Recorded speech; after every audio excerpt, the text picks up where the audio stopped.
I want to ask you about the leadership at the Consumer Financial Protection Bureau. Wow, what an ordeal, huh? I mean, last night a federal judge refuses to block President Trump's appointment of Mick Mulvaney, your colleague, as interim director of the agency. The judge rejected an argument from Obama-era official Leandra English, who called herself the rightful acting director. Your thoughts? Was justice served here, and what should we look for at the Consumer Protection Bureau going forward? Well, this makes for great theater, but it makes for really lousy economics, and it makes for really lousy democracy. So Richard Cordray, the previous director, came in under a legal cloud. Clearly, he is departing under a legal cloud as well. So I don't know what this Miss English is attempting to do. I don't know if she's just a member of the far left trying to get a merit badge from the resistance movement. But the bottom line is all the legal authority is with the president. For 2 decades, under the Vacancy Reform Act, the president has the opportunity to name this interim successor. So that's what the Justice Department says. It's what the general counsel, the legal counsel at the CFPB, an Obama-appointed legal counsel, says that President Trump has the ability to name. Then the only circuit court that is opined in the nation, the Ninth Circuit, which, by the way, is a very liberal circuit, they also have previously opined that the president has the opportunity to make this appointment. So I don't know what they are attempting to do, but it makes us somewhat the laughingstock. The bottom line is Mick Mulvaney is the interim director, and if for no other reason, he brought donuts to work and she didn't. Yeah. Look, I want to ask you about the rollback in regulations and the 3.3% GDP number we just got in a second. But before I do, let me ask you this, just to close the loop on the CFPB. Can you name the kinds of things that this agency has been able to do for the consumer? Because every day we come into here, another story about Wells Fargo. So yesterday we heard that Wells Fargo bankers were, taking advantage of people just to get better bonuses. I mean, where was the CFPB on all of this stuff? Well, they were asleep at the wheel. And so here's what's so ironic. I mean, number one, we have an institution that is arguably the most powerful, unaccountable agency in the history of our republic.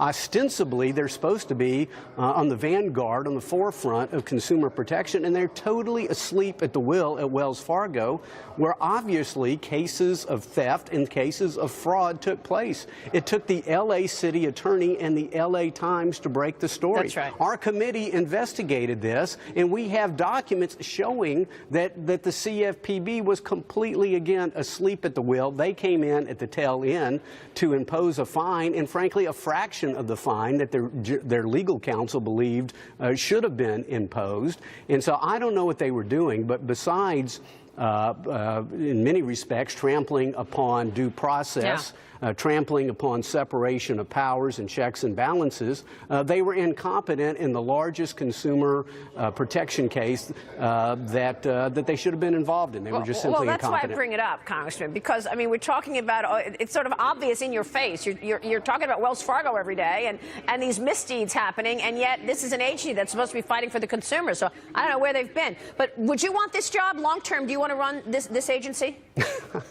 I'm kind of happy with the job that I have at the moment, but it would be a fascinating job to have, and it's an important job to have. The bottom line is we need consumer protection, but we have to know that the greatest form of consumer protection is competitive, transparent, innovative markets that are vigorously policed for force and fraud, and we need an agency to enforce the law, not make the law. And unfortunately, the CFPB was designed to essentially be a Congress, a cop on the beat, a judge, a jury, and prosecutor all rolled into one. And so it is an abuse of power, and it's probably the reason why I believe it's only one of 2 government agencies in the last 50 years that's ever been found unconstitutional by a court of law, in this case, in the PHH case, in the D.C. Circuit. Right. Well, let me ask you what you have been doing, because obviously this rollback in regulation has been real significant. This president has been the least regulatory president, cutting the number of federal pages by, 36% or so, and you've been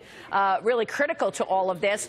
To what would you attribute this 3.3% GDP number? I feel like it's partly the rollback in regulations, allowing businesses to open the purse strings again. But tell us how you see it and what is to come in terms of the regulatory environment. Well, it's fascinating. If you'll just stop the beatings, morale will indeed improve.